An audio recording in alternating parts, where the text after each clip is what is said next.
görməyə gələcəm yenə. Tez-tez pəncərəni yoxla mənim üçün. Qəmdən ürəyini uzaqlarda tut, cənnət çiçəyindən saxla mənim üçün.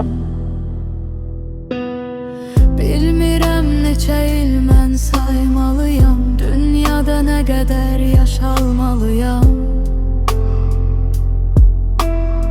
Axır ki nə vaxtsa mən ölməliyəm, qəbrində bir bucaq saxla mənim üçün.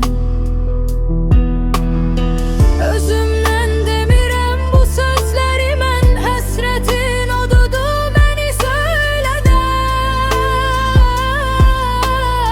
Burada vüsal yoxdur, maraqlan öyrən, orada olacaqsa saxla mənim üçün. Mən səni görməyə gələcəm yenə, tez-tez pəncərəni yoxla mənim üçün.